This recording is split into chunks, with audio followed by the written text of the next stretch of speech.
नमस्ते दोस्तों।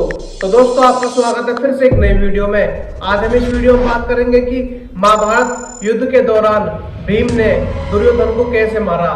तो बने रहिए एंड तक। तो दोस्तों जब महाभारत का युद्ध बिल्कुल खत्म हो चुका था, सारे कौरवों का वध हो चुका था, अधर्म का नाश बिल्कुल अपने अंतिम चरण पे था, तो उसके बाद कौरवों की ओर से केवल दुर्योधन ही एक मात्र बचा था।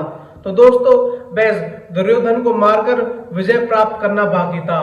उसके बाद दुर्योधन की माता गांधारी को पता चला कि अब हमारी पराजय निश्चित है और जो मेरा बेटा दुर्योधन है उसकी मृत्यु भी नजदीक है।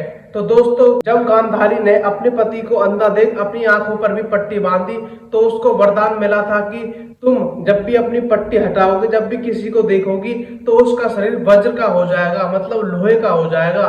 तो दोस्तों उसके बाद गांधारी ने अपने पुत्र को अपने शिविर में बुलाया कि हे पुत्र, तुम स्नान कर कर और पूरे नग्न शरीर से मेरे सामने आना, मेरे सामने आकर खड़े हो जाना। मैं तुम्हारे शरीर को बिल्कुल वज्र की तरह कठोर बना दूंगी, कोई भी अस्त्र शस्त्र तुम्हारे शरीर पर प्रभाव नहीं कर सकता, बिल्कुल लोहे का शरीर तुम्हारा बन जाएगा। तो दोस्तों गांधारी ने अपने पुत्र दुर्योधन को बिल्कुल नग्न शरीर में आने को बोला था और नहाने के बाद। तो दोस्तों जब नदी में स्नान करने के बाद दुर्योधन पूरे नग्न शरीर से अपनी माता के पास, अपनी माता के शिविर में जा रहा था, तो इतने ही श्री कृष्ण वहां पर आ जाते हैं और श्री कृष्ण कहते हैं हे दुर्योधन, तुम कहाँ जा रहे हो। तो दोस्तों दुर्योधन बताता है कि मैं अपनी माता के शिविर में जा रहा हूँ, माता ने मुझे बुलाया है। दोस्तों श्री कृष्ण तो सब जानते थे क्या होने वाला है।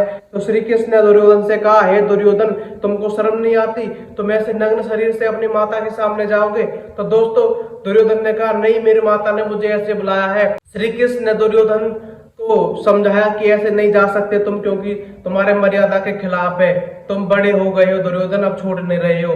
तो दोस्तों दुर्योधन ने इसके बाद क्या किया, अपने जांघों पर केले के पत्ते लपेट लिए और अपनी माता के शिविर में चले गए और अपनी माता के शिविर में जाकर खड़े हो गए।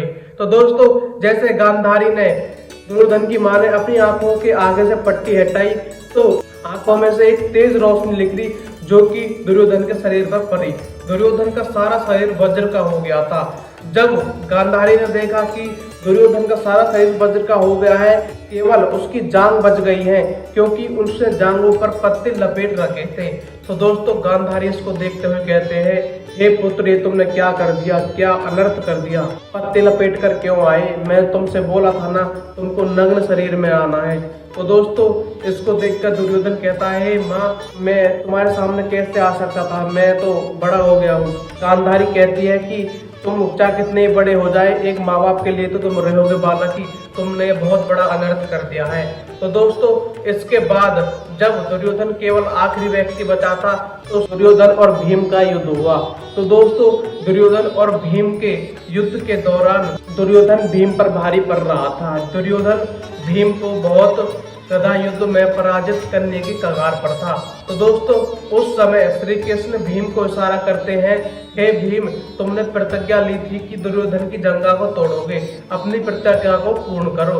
तो दोस्तों वहां पर सभी पांडव कहते हैं कि हे वासुदेव, ये तो धर्म के खिलाफ होगा, कृपया ऐसा ना करें। तो दोस्तों जब श्री कृष्ण कहते हैं कि क्या भूल गए जो भ्राता भीम ने जो प्रतिज्ञा ली थी दुर्योधन की जंगा तोड़ने की, क्या उस प्रतिज्ञा को भूल गए। तो दोस्तों इस बात को सुनकर भीम दुर्योधन की जंगा पर प्रहार करता है और उसकी जंगा बहुत ही कमजोर थी, तो जंगा टूटने के कारण दुर्योधन की मृत्यु हो जाती है। तो दोस्तों कैसा लगा आपको वीडियो देखकर, अच्छा लगा तो लाइक, सब्सक्राइब, कमेंट जरूर करें। धन्यवाद।